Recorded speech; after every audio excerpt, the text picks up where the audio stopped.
পরিস্থিতি এমন একটা জিনিস যা মানুষকে শেষ করে দেয়। সময়ের কাছে বাস্তবতার দামে এটা কিন্তু শেষ হয়ে যায়। কাছের মানুষগুলোকে কখনো দূরে সরিয়ে দিও না। যদি তুমি তাদের মধ্যে কোনো ভুল খুঁজে পাও, তাহলে একবার চোখ বন্ধ করো আর তাদের সাথে কাটানো সুন্দর মুহূর্তগুলো স্মরণ করো। দেখবে সব রাগ ভুলে যাবে। কিন্তু যদি কাটানো কোনো সুন্দর মুহূর্ত থাকে, তবেই না তুমি চোখ বন্ধ করে সেগুলো অনুভব করবে। অনেক মানুষের তো কাটানো কোনো মুহূর্তই থাকে না, তাই না? মনে মনেই সব থেকে যায়। তো যাই হোক, আজকে সকালটা কিন্তু আমি শুরু করে দিলাম। আশা করছি তোমরা থাকবে আমার। Good morning and welcome to my channel Joya's world. আশা করছি তোমরা সবাই খুব ভালো আছো, আমিও ভালো আছি। আমার কাছে দূরের যেখান থেকে আমাকে দেখছো, সবাই ভীষণ ভালো থেকো আর খুশিতে থেকো। আমার বড়দেরকে আমার প্রণাম, ছোটোদেরকে আমার অনেক ভালোবাসা জানিয়ে আমি আমার দিনটা আজকে শুরু করছি। এখন আমি যাচ্ছি স্নান করা তো আমার হয়েই গেছে, দেখে বুঝতেই পারছো। আমি এখন যাচ্ছি পুজো দিতে যাওয়ার আগে আমি ভাবলাম যে এত ফ্রেশ একটা মুড আছে, এত ফ্রেশ লাগছে, তাহলে একবার দেখা দিয়ে যাই বন্ধুদের সাথে। তো এখন বাজে 10:30। এত গাড়ির শব্দ। তো আমার ছেলের বায়না হয়েছে একটু স্কুলে যাবে, মানে ওদের স্কুলে। তো আমি বললাম একদম না, কারণ আমার এখনও কিচ্ছু করা হয়। অবশ্যই আমি একটু দিয়ে আসতাম, কিন্তু আমার এখন সম্ভব হবে না, আমি এখন পুজো দেবো। তো দেখি পুজো টুজো দেওয়ার পরে যদি সম্ভব হয় ওকে একটু রোদ পার করে দেবো। ও আজকে স্নান হয়নি এখনও, পরে করবো ওকে, ওকে পরে স্নান করাবো, ঠিক আছে? তাহলে যাই, পুজোটা দিয়ে আসি। আজ শুধুমাত্র সকাল সকাল কিন্তু পুজো দেওয়াই হয়েছে, আর বাদবাকি সমস্ত কাজ পড়ে রয়েছে। মানে তোমার রান্নাঘরের কাজের কথাই বলছি। আর আমার মেয়েটাকে দেখেছো কেমন লাগছে দেখতে? ঝুঁটি বেঁধেছে। কারণ কি, ওর চুলটা খুব বড় হয়ে গেছে, ওই জন্য ও বলল, মামা আমাকে একটু চুলটা বেঁধে দাও তো। আসলে ওর বন্ধুদেরকে দেখে তো চুল বাঁধতে, তাই জন্য মনে হয় ওরও একটু ইচ্ছে হয়েছিল। তো দিলাম বেঁধে। আর আজও যাওয়া হলো না ওর চুলটাকে কাটিয়ে আনতে। দেখছি কি করা যায়। আর ওর জন্মবারটা এমন একটা দিনে, মানে রবিবার পড়েছে ওর জন্মবার, আর ওই দিনই ছুটির দিন, আর ছেলেটার জন্মবার পড়ে বসে আছে। কী আর করা যাবে বলো? পৃথিবীতে যখন মানুষ আসে তখন তার বলে কয়ে আসে না যে আজই আমি আসছি। তেমনই হয়েছে আমার ছেলের জন্মবারের ব্যাপার।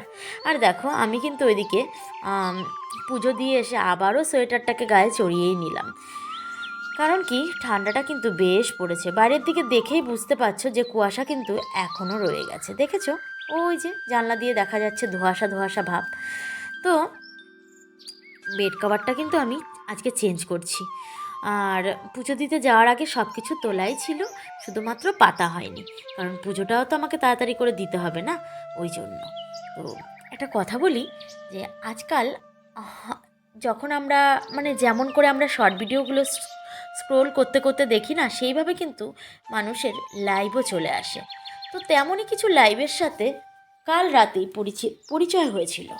তো বিশেষ করে রাত 10টার পরে যদি কেউ ইউটিউবে শর্ট ভিডিও দেখার জন্য স্ক্রোল করতে থাকো, সেই সময় কি দেখবে? লোকের লাইভে চলে যাচ্ছ। এবার আমরা যখন লাইভ করি তখন কি করি? হয় ফেস দেখিয়ে নর্মালি যেমন জামা কাপড় পরে লাইভ করে মানুষ, সেইভাবেই করি।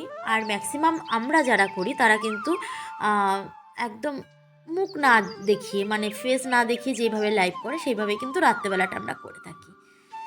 কিন্তু এখানে হচ্ছে কিন্তু, এইবার যে ব্যক্তি অন্যরকমভাবে লাইভ করবে, সেখানে যদি 1.7 টপ থাকে আমাদের লাইভ। আর এসব তো রোজকার ব্যাপার, সবাই জানে। এ সমস্ত একটা ফ্যামিলিতে হতেই পারে। আর আগে, আজ থেকে 2 থেকে 3 বছর আগে যারা ইউটিউবে এসেছিল, তাদের কাছে কিন্তু পথটা এতটা কষ্টের ছিল না। আর এত আজ আজকালকার মতো ঘরে ঘরে কিন্তু তখন ইউটিউবারও ছিল না। তাই জন্য তাদের কিন্তু এই পথটা অতিক্রম করতে এতটা কষ্ট করতে হয়নি। আর একটা কথা কি, ওরা কিন্তু একটা ফেস ভ্যালু নিয়ে এসেছিল এখানে। ওরা কেউ ছিল টিকটকার, কেউ কোনো না কোনো সোশ্যাল মিডিয়া থেকে কিন্তু এখানে এসেছে।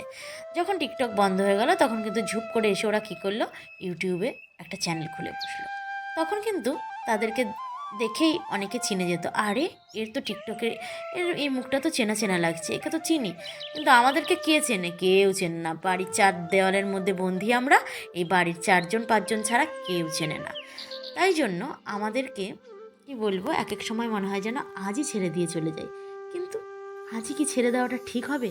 তোমরা কি বলো জানিও। আর দেখো, অনেক অভিমান নিয়ে কথা বলতে বলতে আমি কিন্তু সন্ধেবেলায় এসে হাজির হয়ে গেছি জানো। সন্ধেবেলায় করছি বাবুর জন্য আর বাবার জন্য, মানে আমার শ্বশুরমশাইয়ের জন্য ডিম টোস্ট করছি। আর আমাদের জন্য অন্য একটা জিনিস করব, কারণ আমিও খেতে চাইছিলাম না আর মাও খেতে চাইছিল না ডিম টোস্ট। আমার ছেলে তো আমি যে জিনিসটা করব সেটা খাবেই না।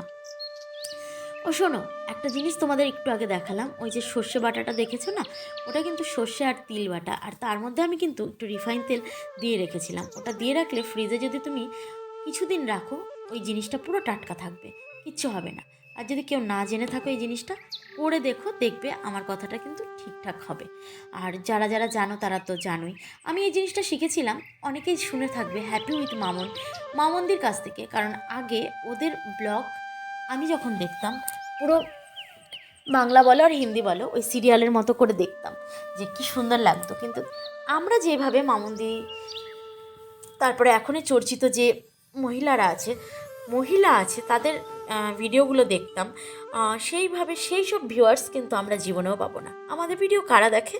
আমাদের মতো ক্রিয়েটাররাই দেখে, তাছাড়া কিন্তু আদারওয়াইজ কেউ দেখে না, কেউ না, খুবই কম। এবার তো যাই হোক, যার যার দেখার দরকার ঠিক দেখবে, আর যার দেখার দরকার নেই দেখার দরকার নেই, তাই না? তো দেখো, কিছু অভিমানের কথা বলতে বলতে কিন্তু আমার ডিম টোস্টটা করা হয়ে গেছে, আর বাবার জন্য পাঠিয়েও দিয়েছি মাকে দিয়ে। আর তারপরে করতে এলাম কি জানো, ফাঁকিবাজি চিড়ের পোলাও। না না, তোমরা যারা খুব সুন্দর রান্না করো এটাকে তো বলবে যে দূর, এটা কি করছে জয়া, কিন্তু আমরা ওটাকেই ভালো সোনামুখ করে খেয়ে নিয়েছিলাম আমি আর মা। কিশমিশ দিয়ে চিড়েগুলোকে না ভিজিয়েই ওর মধ্যে কিন্তু দিয়ে দিয়েছিলাম, এটা ভুল করেছিলাম, একটু জলের ছেটা দিলে আরও একটু ভালো হতো হয়তো, কিন্তু খাওয়ার সময় একদম খারাপ লাগেনি, ঠিক আছে। হয়তো পোলাওটা কি একটু ভেজা ভেজা টাইপের হয়, আর এটা একদম মুচমুচে হয়ে গেছিলো, কারণ কি জল পড়েনি এর মধ্যে, তাই জন্য বেশ ভালো হয়েছিল। কিন্তু এটা যখন আমি ফ্রাইং প্যানের মধ্যে দিয়েছি তখন আমার মনে পড়েছিল, এ বাবা এটা কী করলাম, অ্যাকচুয়ালি খেয়াল ছিল না। সামনে যখন ক্যামেরা থাকে না, তখন না উল্টোপাল্টা কাজ হয়ে যায়, কিন্তু যখন ক্যামেরাটা না থাকে তখন মনে হয় যেন সব ঠিকঠাক চলছে, আর ক্যামেরাটা থাকলে মনে হয় কোনো প্রিন্সিপাল বুঝি সামনে দাঁড়িয়ে আছে, ভয় ভয়ে কাজ করি জানো। আর এই কথাটা আরও একটা বন্ধুর মুখে শুনেছিলাম, সত্যি ক্যামেরার সামনে সব ওলটপালট হয়ে যায়, একদমই ঠিক। আমরা হয়তো অনেক মাস হয়ে গেছে এসেছি এখানে, 8-9 মাস হয়ে গেল, কিন্তু তা সত্ত্বেও এই ভুলগুলো কিন্তু হয়েই যায়। সেদিন জানো না, থাক সে কথাটা অন্য একদিন বলবো, একটা ভুল আমি করে দিয়েছিলাম। তো যাই হোক, চিড়েটা কিন্তু মোটামুটি ভাজাভুজি হয়ে যাচ্ছে। এবার এটা ভাজা হয়ে যাওয়ার পর যে জিনিসটা আমি দেব সেটা হলো, আমার সকালবেলা ভেজে রাখা কিছু জিনিস ছিল, সেই জিনিসগুলোকে আমি কি করেছি, অর্ধেকটা আলাদা করে আমি একটা বাটির মধ্যে রেখে দিয়েছিলাম। এই যে এই ভাজার জিনিসগুলো, এখানে ছিল পেঁয়াজকেলি, বিট, আলু আর ফুলকপি, এগুলোকে ভেজে, গাজরও ছিল একটু, ওইগুলোকে ভালো করে ভেজে সকালবেলা ডালের পাতে কিন্তু এটা খাওয়া হয়ে গেছিলো।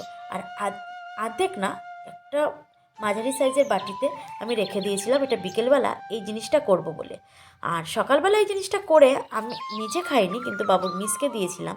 তখন মনে হয়েছিল যে রেসিপিটা করলেই বুঝি ভালো হতো, কিন্তু ওই যে তখন মনে ছিল না, সব কিছু তো মনে থাকে না, আসলে প্রফেশনাল তো এখনও হয়ে ওঠিনি, আর ওটা কখনোই হতে পারবো না।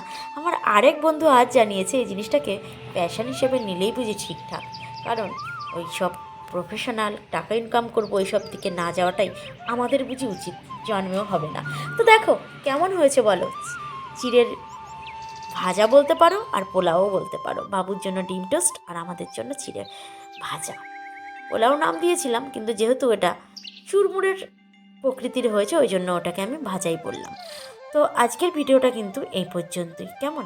আজকে অনেক অভিমানের সুরে কথা বলা হয়ে গেছে, কারোর ওপর কোনো রাগ নেই গো, মানে এই প্ল্যাটফর্মে যা আমার কিছু হবে না সেটাই তোমাদের কাছে আমি শেয়ার করছিলাম, আর কিছু না। আর কি বলবো, কার ওপর কী অভিমান করার আছে, কিচ্ছুই করার নেই, ঠিক আছে। তো আজকের মতো আমার ভিডিওটা এই পর্যন্তই, আবার দেখা হবে হয়তো নেক্সট কোনো ভিডিওর সাথে। আর ততক্ষণ পর্যন্ত একটু ওয়েট করে থাকো, অবশ্যই এত তাড়াতাড়ি ছেড়ে দিয়ে তোমাদেরকে চলে যাচ্ছি না, যাওয়ার আগে অবশ্যই তোমাদেরকে জানাবো, কেমন? আর আজকের মতো এই পর্যন্ত। সবাই ভীষণ ভালো থেকো, একে অন্যের পাশে থেকো, যেই কথাটা রোজ রোজ বলি। আর এই জিনিসটা যে ভালো হয়েছিল সেটাই কিন্তু তোমাদের সামনে আমি বলছি। আর চোখের ওই পাশটা দেখো কেমন ফোলা ফোলা হয়েছে, হয়তো কিছু হচ্ছে, ফুলে গেছে, সেটাই তোমাদেরকে